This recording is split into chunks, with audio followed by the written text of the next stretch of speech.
नमस्कार दोस्तों, स्वागत है आपका जुनून सिविल सर्विस में। हम लोग अपने आंसर राइटिंग स्ट्रैटेजी देख रहे हैं, डे 3। तो हम लोग थीम एनर्जी कर रहे हैं। क्वेश्चन 1 हमने डिस्कस कर लिया था लास्ट वीडियो में। तो उसमें मैंने एक क्वेश्चन पूछा था शुरू में वीडियो के। तो आप वो कमेंट सेक्शन में इस वीडियो को भी बताइए मेरे को कि उस आप लोग क्या चाहते हैं।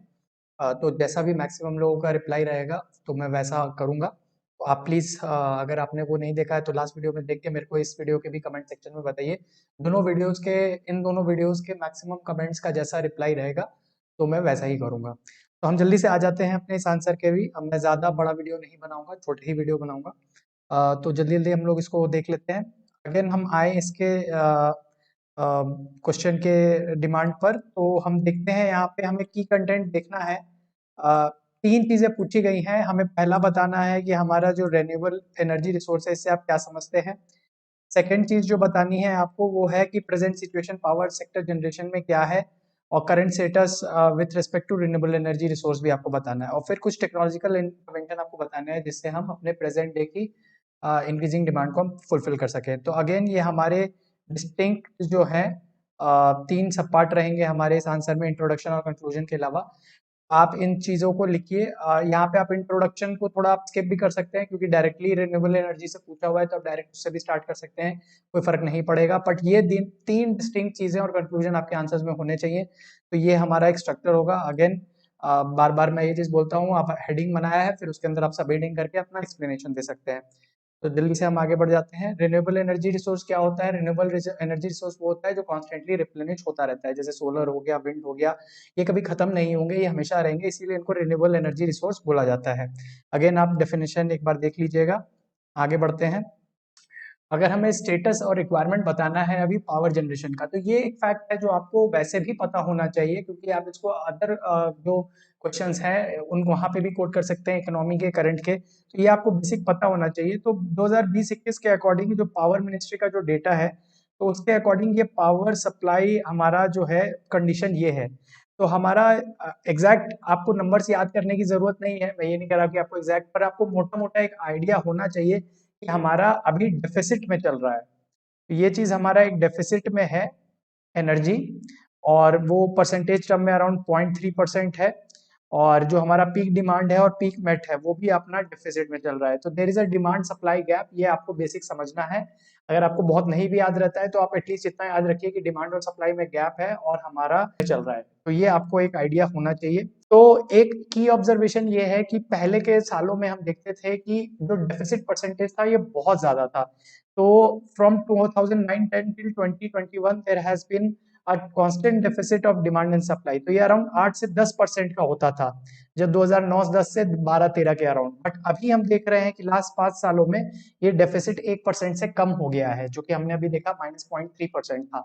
तो ये हमारे लिए अच्छा सिग्नल है, लेकिन हमें अभी सरप्लस में जाना है तो हमें बहुत काम करना है अभी। तो ये एक फैक्ट है जो आपको पता होना चाहिए। Again total power generation capacity as of 31 December 2020 था वो 375 गीगावाट की इंस्टॉल्ड हमारी कैपेसिटी है नेशनल ग्रिड की।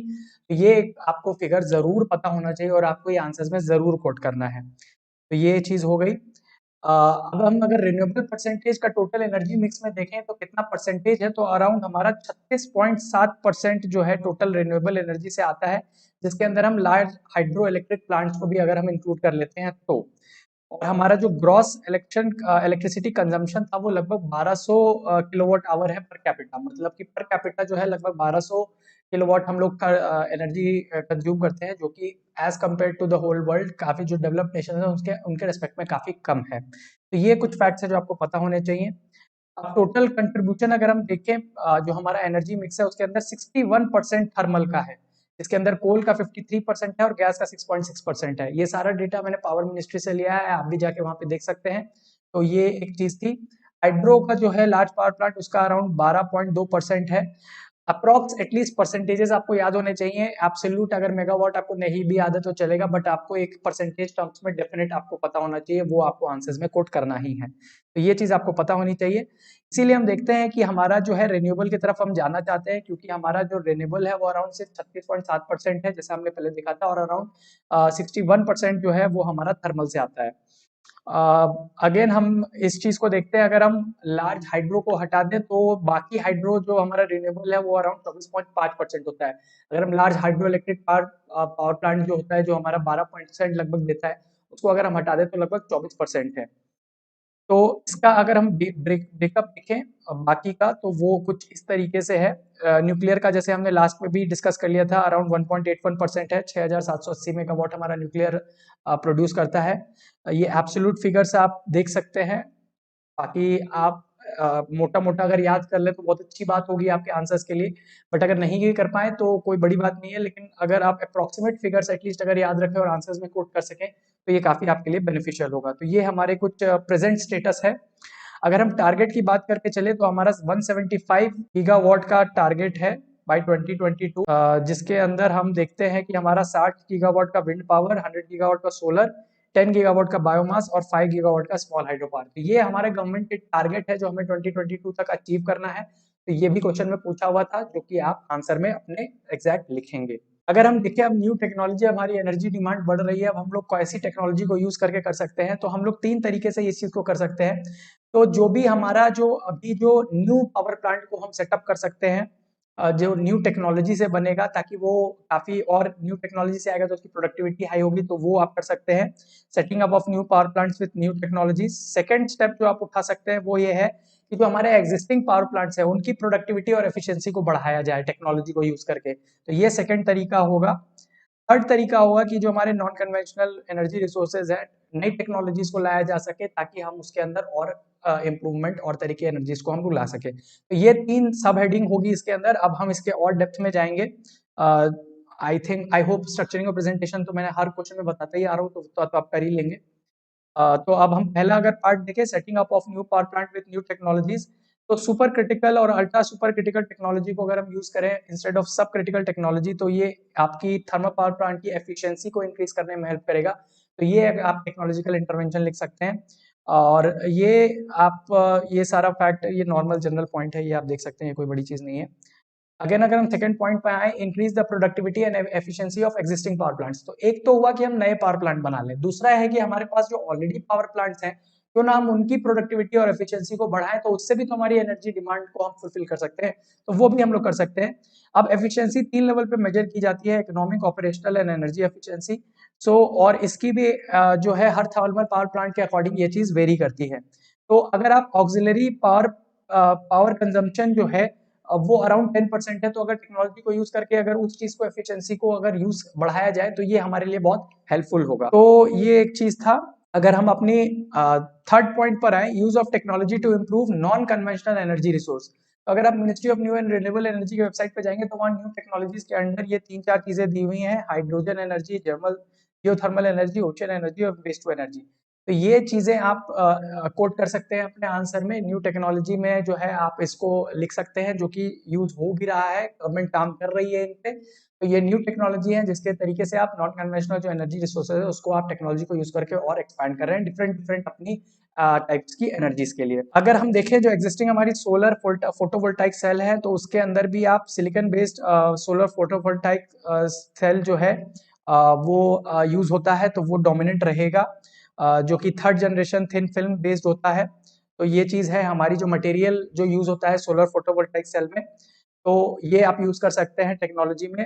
फिर ये एक तरह का सोलर सेल है जो आप यूज कर सकते हैं, न्यू टेक्नोलॉजी में प्रपोज्ड है, जो कि आपका जो एफिशिएंसी है वो 10% को ओवर 20% ले जाएगा।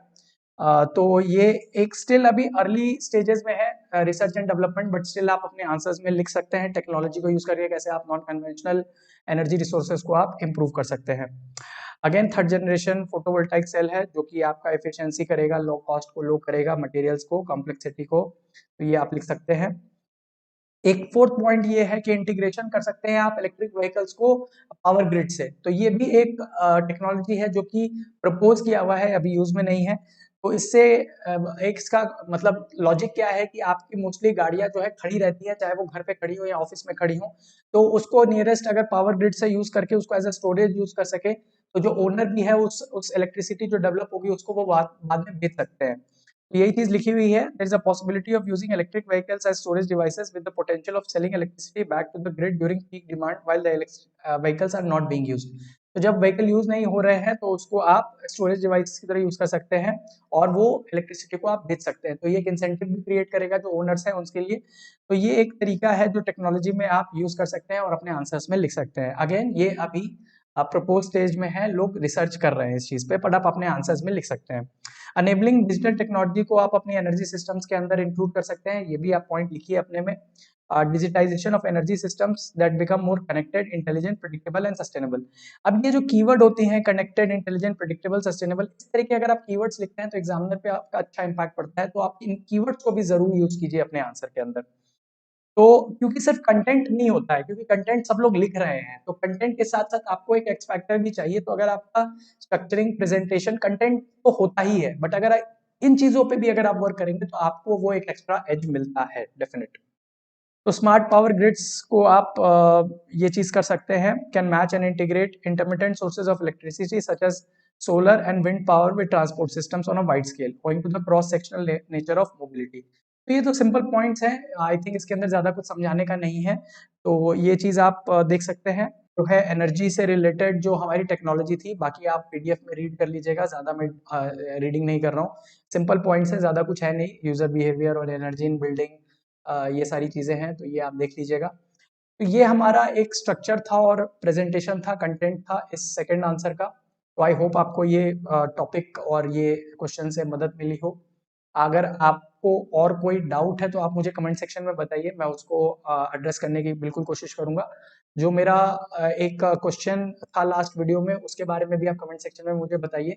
जैसा भी रहेगा, जैसे इस वीडियो को भी मैंने शुरू में बोला था, तो वैसा हम करेंगे। तो हम लोग कल अपने नए थीम के साथ मिलते हैं। Thank you.